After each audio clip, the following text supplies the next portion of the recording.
नमस्कार दोस्तों। कैसे हैं आप सब। तो चलिए शुरू करते हैं बकलोल की बकैती 2.0। जी हाँ, 2.0। पिछली बार आपका बहुत प्यार मिला। इस बार मैं आपका दोस्त शुभांशु और कैमरे को उस पार मेरा भाई आयुष शुरू करने जा रहे हैं बकलोल की बकैती 2.0। बने रहिएगा।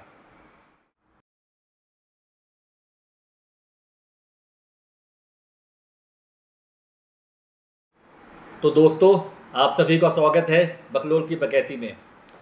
तो मैं आपको बता दूं हमारी इस वीडियो में आगे आपको क्या देखने को मिलेगा। तो कैमरे के उस पार हमारे साथी हैं आयुष। वो प्रश्न पूछेंगे और मैं उसका यथासंभव उत्तर देने की कोशिश करूंगा। तो आयुष, आप अपना प्रश्न पूछिए। भैया हमको एक प्रश्न की बहुत ज़्यादा जिज्ञासा है कि चाटुकारिता क्या होता है। इसका क्या मतलब, चाटुकारिता है क्या? हाँ हाँ, बिल्कुल आयुष, चाटुकारिता। देखो, तुमको चाट खाने का शौक है। बिल्कुल। हाँ, सभी को होता है। बट जो चाटुकार होते हैं वो चाट खाते नहीं हैं, वो कुछ और ही करते हैं। क्या करते हैं, मैं बताने की कोशिश करता हूँ उदाहरण से। आपका अपना खुद का मस्तिष्क होता है, खुद का विवेक होता है, खुद का बोध होता है। जब आप इसको किसी के यहाँ गिरवी रखाते हैं और वहाँ से भूसा और गोबर उठा लाते हैं तो यही चाटुकार हो जाते हैं। मतलब जब आप अपना विवेक इस्तेमाल नहीं करते हैं, जब आप रेलगाड़ी के इंजन की जगह रेलगाड़ी के डिब्बे बन के रह जाते हैं तो आप चाटुकार हो जाते हैं। इतना सही मतलब है। तुम इसको कहीं पर भी देख लेना, जो व्यक्ति अपने विवेक का इस्तेमाल ना करे वही चाटुकार है। ठीक है आयुष, संतुष्ट हो उत्तर से। हाँ हाँ, संतुष्ट तो हैं भैया, पर जैसे कि पुराने समय में जो राजा महाराजाओं के चाटुकार होते थे, उनका इस संदर्भ से कुछ मतलब बिल्कुल हो। आयुष, मैं तुमको बताता हूँ। पुराने टाइम पे एक पुराना संस्कृत साहित्य है, किरातार जार्नियम। किरातार जार्नियम, भारवी ने लिखा था ये।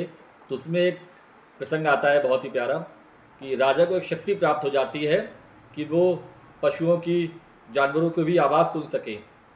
तो एक दिन होता क्या है, राजा अपने महल में ऊपर टहल रहा था तो एकाएक नीचे देखता है सूकर अर्थात सुअर अपनी पत्नी सुअरिया को डांटने में लगा हुआ था।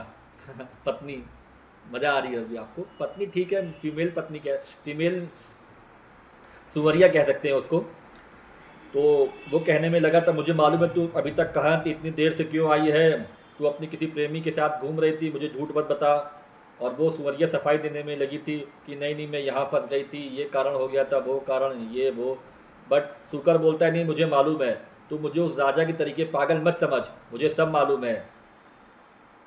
तो इतने में राजा को कौतूहल हुआ, क्या ये अपनी चर्चा में मुझे कहाँ से शामिल करता है।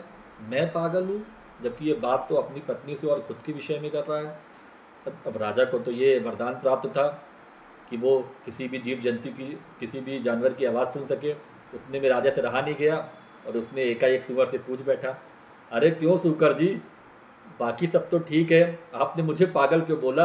आपने मुझे क्यों बोला कि मैं अबोध हूँ, मुझे नहीं मालूम है। तो सुकर बताने लगा कि राजा, आपके मंत्री यहाँ पर घपला करते हैं, आपके सेनापति यहाँ पर करते हैं घपला, आपके दरबारी आपसे ये झूठ बोलते हैं। तो राजा को बड़ा आश्चर्य हुआ कि ऐसे कैसे हो सकता है, ये सभी तो सभी के सभी मेरे बड़े विश्वास पात्र हैं, ये झूठ क्यों बोलेंगे। तो शुकर ने बोला, अच्छा ठीक है, आप फिर पता करवा लीजिएगा। तो फिर राजा ने अपने गुप्त गुप्तचर लगाए, पता करवाया। तो शुकर महोदय की बात सही निकली। अब राजा को बड़ा आश्चर्य हुआ कि यार ये तो बड़ा गलत हुआ, और ये सुअर ने मुझको सब सही क्यों बताया। तो फिर राजा एक दिन फिर रात में उसको मिला और पूछा, हाँ हाँ, मैंने सारे गुप्तचर लगा के पता करवा लिया है, तुम्हारी जो बातें जितनी भी थी, तुम्हारे जितने भी तथ्य थे सारे सही थे। बट ये बताओ कि तुमने क्यों सही बोला, और ये सब मेरे इतने विश्वास पात्री होने के बावजूद ये झूठ क्यों बोलते रहे। तो दोस्तों यहीं पर देखिए चाटुकार आएगा। तो जितने थे वो सब चाटुकार थे। वो राजा को खुश रखना चाहते थे। वे सभी एक पद में आश्रित थे। वे सभी कहीं ना कहीं उच्च पदस्थ थे। उनको नीचे गिरने की आशंका थी, शंका थी। लेकिन सुअर जो खुद ही ज़मीन में, वो खुद ही कीचड़ खाने वाला है, वो उससे और कितना नीचे गिरेगा। तो उससे रहा नहीं गया, उसने सब का सब सही बता दिया। तो आयुष, यही है चाटुकार, जो आपको सत्य से दूर रखे, जो आपको अज्ञानता के कोहरे से आपकी बुद्धि को ढके रहे। ऐसे लोग जो बोले क्या है वो बड़ी अच्छी लाइन आयुष की, भाड़े के भोपू हैं भोपुओं के पीछे, भाड़े के भोपू हैं भोपुओं के पीछे, राजा बोले रात है, मंत्री बोले रात है, दरबारी बोले रात है, पर ये तो दोपहर की बात है। तो दोस्तों मिलते हैं किसी और एपिसोड में आपके साथ, बने रहिए बकलोल की बकैती में मेरे शुभांशु और आयुष के साथ। धन्यवाद। धन्यवाद दोस्तों।